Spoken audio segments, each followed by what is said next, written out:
নমস্কার, সুপ্রভাত। খবর দিনভর নিয়ে আপনাদের সঙ্গে রয়েছে আমি জুনেলা।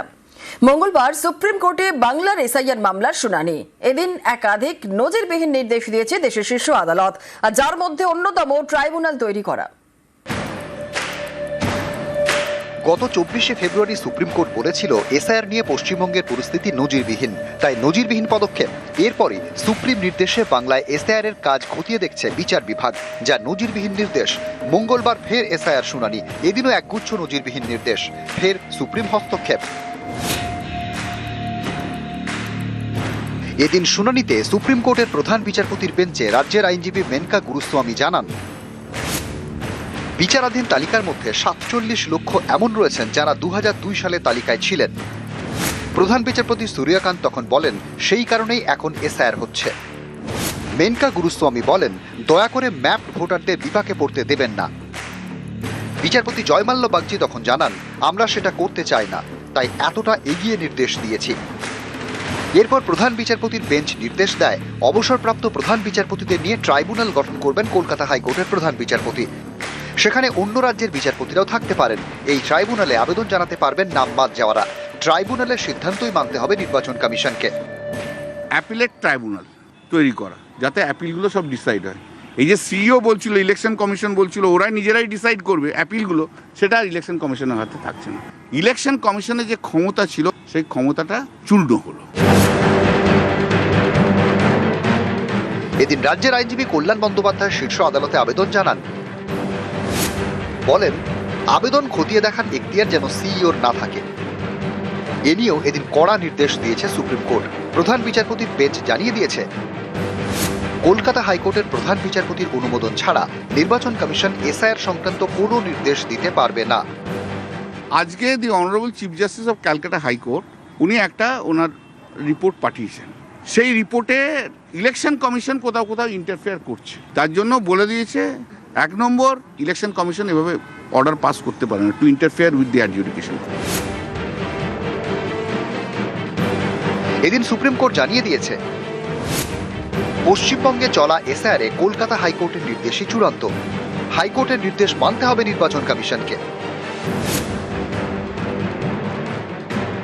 এদিন সুপ্রিম কোর্ট নির্দেশ দিয়েছে, বিচারাধীন তালিকা থেকে নাম বাদ যাওয়ার কারণ জানাতে হবে নির্বাচন কমিশনকে।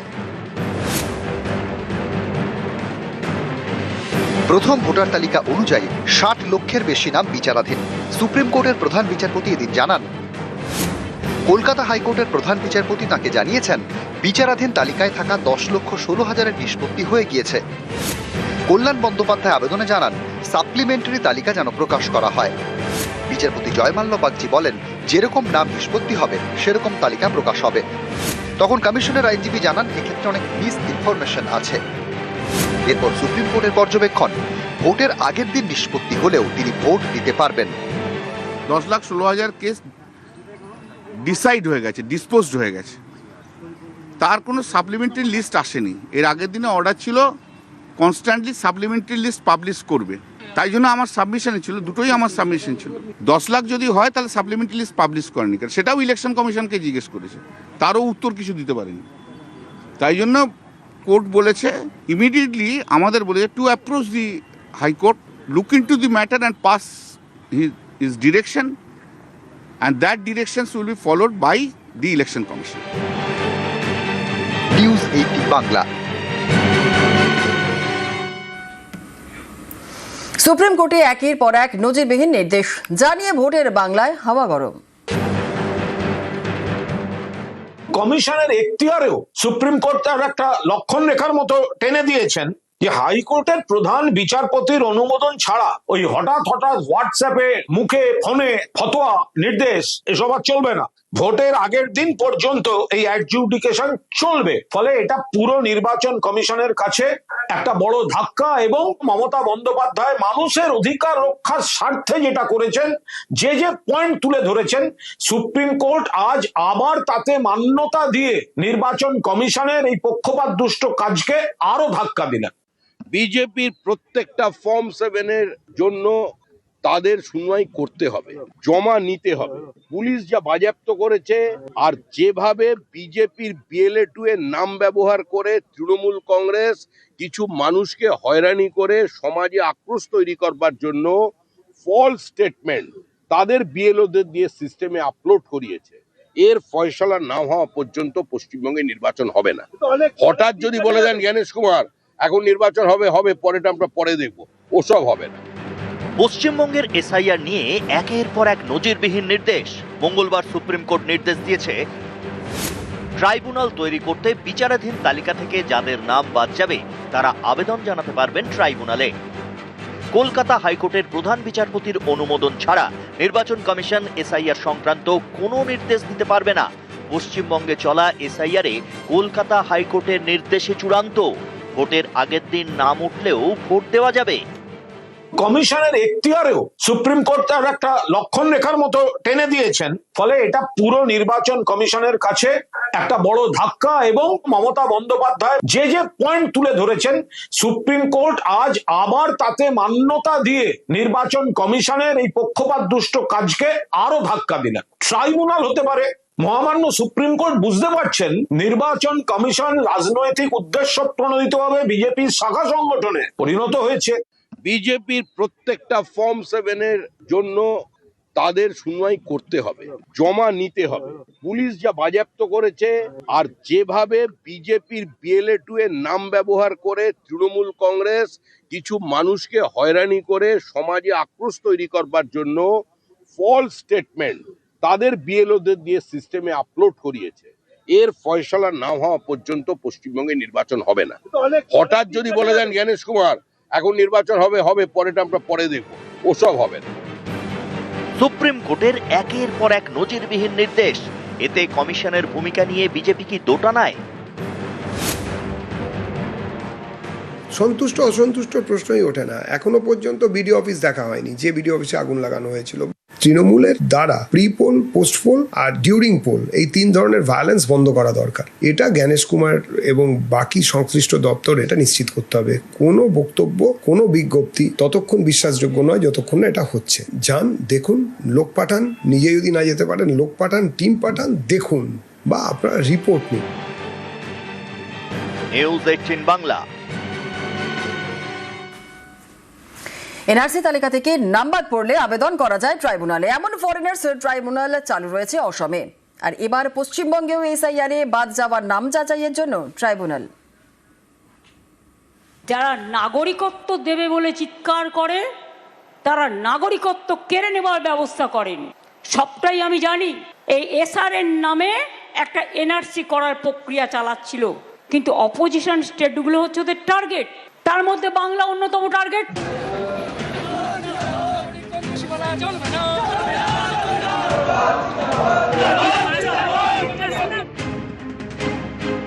NRC-র মতো এবার SIR-এও ট্রাইব্যুনাল।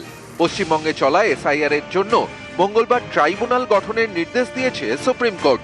শীর্ষ আদালত জানিয়ে দিয়েছে বিচারাধীন তালিকা থেকে যাদের নাম বাদ যাবে তারা ট্রাইব্যুনালে আবেদন জানাতে পারবেন। ট্রাইব্যুনালের সিদ্ধান্তই মানতে হবে নির্বাচন কমিশনকে। SIR-এর পরে 28শে ফেব্রুয়ারি পশ্চিমবঙ্গে প্রথম ভোটার তালিকা প্রকাশ করে নির্বাচন কমিশন।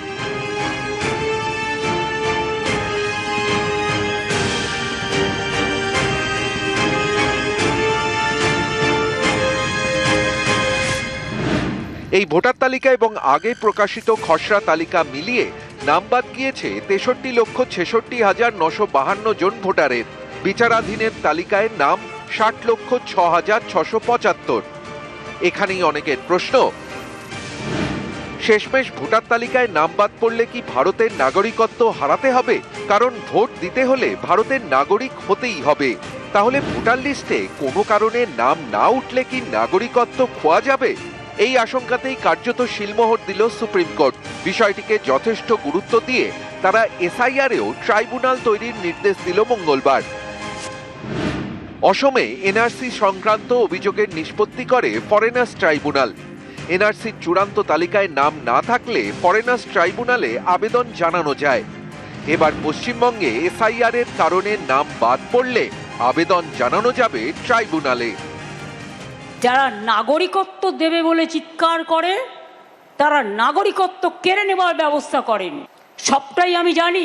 এই এসআরএর নামে একটা এনআরসি করার প্রক্রিয়া চালাচ্ছিল, কিন্তু অপোজিশন স্টেটগুলো হচ্ছে ওদের টার্গেট, তার মধ্যে বাংলা অন্যতম টার্গেট। নিউজ 18 বাংলা। থেকে শুরু মঙ্গলবার ইতি ধর্মতলায় ধর্ণা আপাতত শেষ, তবে তৃণমূলের প্রতিবাদ চলবে। আমরা ধর্ণা দিয়েছিলাম দুটো কারণে। একটা হচ্ছে অবৈধভাবে অ্যাডজুডিকেশনে রেখে বা নাম ডিলিট করে দিয়েছে তারা যাতে বিচার পায়, তাদের ভোটাধিকার যাতে ফিরে পায়। আর দুই হচ্ছে যে ইলেকশন কমিশন বারবার ইন্টারফেয়ার করে মাননীয় বিচারপতিরা যারা কাজ করছেন সুপ্রিম কোর্টের ভার্ডিক্টটাকে টোটাল মিসলিড করে তাদের উল্টো পাল্টা বোঝাচ্ছিলেন। দিদিকে অনুরোধ করব আমি যে আপনি যে দাবি নিয়ে ধর্নায় বসেছেন, আপনার এই দাবিকে দেশের সর্বোচ্চ আদালত মান্যতা দিয়েছেন। এটাই বাংলার জয়। আমাদের আবেদন থাকবে, নিবেদন থাকবে, আপনি এই কর্মসূচির সমাপ্তি ঘোষণা করুন। অভিষেকের যে প্রস্তাব, বিচারের দরজা যখন উন্মুক্ত হয়েছে তখন 5 দিন তো আমরা এখানে রাস্তায় আছি, আমি দরকার হলে 50 দিনও থাকতে পারি। ইলেকশনও আছে সামনে, তাহলে আমরা কি ধর্নাটা আজকের মতো টেম্পোরারি উইথড্র করতে পারি? কোনো বৈধ ভোটারের নাম যেন বাদ না যায়। গত শুক্রবার থেকে ধর্মতলায় ধর্নায় মমতা বন্দ্যোপাধ্যায় বারবার নিশানা করেছেন বিজেপি ও কমিশনকে।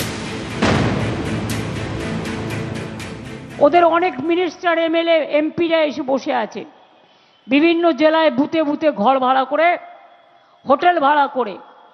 আমাদের ইলেকশনের সময় বাইরে থাকতে হয় প্রাইভেটে বলে ওই কটা দিন হোটেল ভাড়া করতেই জান বেরিয়ে যায়। আর এদের এত পয়সা সারা ভারতবর্ষ ধরে ঢালছে। আজকে ইলেকশন কমিশন কেন উত্তর দিতে পারেননি? উত্তরটা দেবেন কি করে? উত্তরটা তো জানা নেই।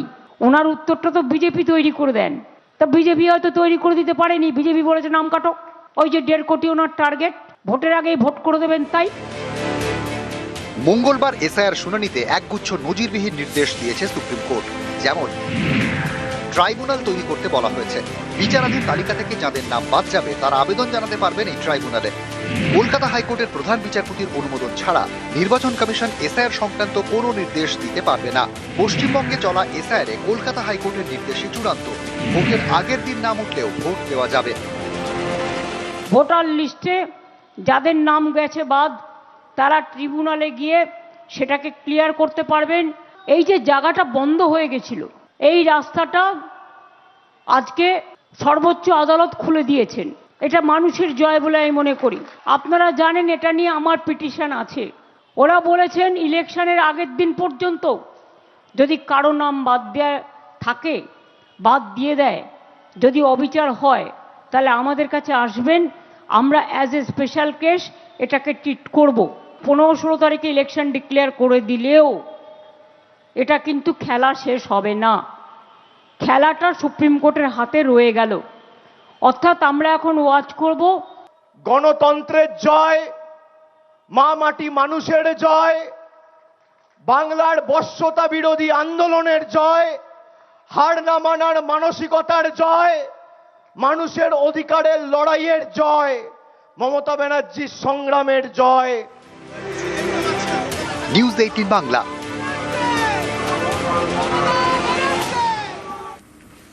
অবৈধরা ভোট দিতে পারবেন না, বৈধ ভোটারের নাম বাদ পড়বে না। মঙ্গলবার ফের আশ্বাস দিলেন মুখ্য নির্বাচন কমিশনার।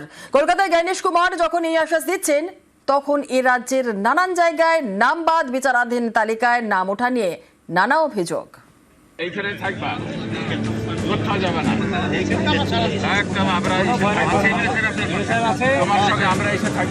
আমার নাম ডিলিট করে দিয়েছে তালিকা, জীবন্ত মানুষ আমার মৃত্যু করে দিয়েছে।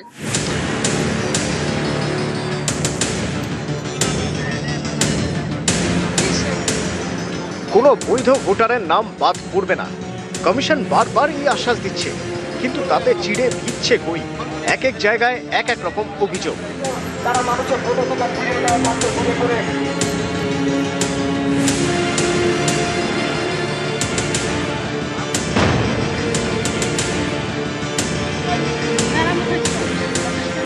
মুর্শিদাবাদের হরিহরপাড়া ব্লকের তাজপুর গ্রাম 181 নম্বর বুথের সরস্বতী দাস, সুভাষ মণ্ডল এবং শম্ভু দাস তিনজনেরই অভিযোগ তালিকায় তাঁদের নাম বাদ পড়েছে। কারণ হিসেবে দেখানো হয়েছে তারা নাকি প্রত্যেকেই মৃত। আমার নাম ডিলিট করে দিয়েছে তালিকা। হ্যাঁ, জীবন্ত মানুষ আমার মৃত্যু করে দিয়েছে। আমার চিন্তা তো ভয়ে ভাত খাই না, কিছু খেতে পারি না।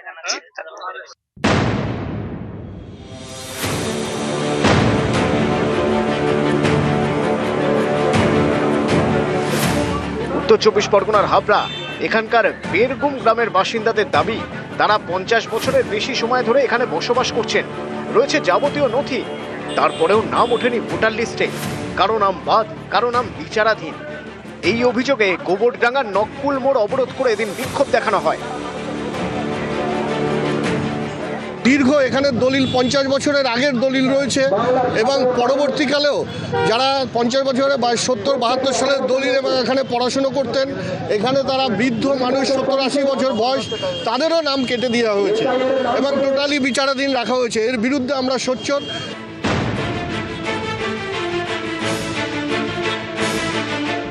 কোচবিহারে অনেকের দাবি তারা বৈধ ভোটার, প্রয়োজনীয় নথি রয়েছে, তা সত্ত্বেও কারো নাম বিচারাধীন, কারো বাদ। কিন্তু সব ডকুমেন্ট থাকা সত্ত্বেও কিসের জন্য ডিলিট হয়েছে আমি বলতে পারবো না। আপনার কি হিয়ারিং এ ডাক এসেছিল? হ্যাঁ আসছিল, সব ডকুমেন্ট দেখানো হয়েছে, তাও মানে ডিলিট কিসের জন্য আসছে বলতে পারবো না। আপনি কি করে জানলেন ডিলিট হয়েছে? এখন আমাদের অনলাইনে চেক করলাম, দেখলাম ডিলিট হয়েছে, তারপরে বিএলও বাড়িতে এসে বললো আপনার নাম ডিলিট হয়েছে। এই যে ম্যাচিংটা হয়নি সেই কথাটা আমাকে ইয়ারও কেউ আমায় জানায়নি। আমি যে জানবো কি করে যে আমার নামটা ডিলিটেড হয়ে গেল? আমি 1962 সাল দিয়ে ভোট দিচ্ছি, আমাকে নোটিশও করেনি, আমাকে জানতেও দেয়নি। 1998 সালে আমি পঞ্চায়েত সমিতির মেম্বার।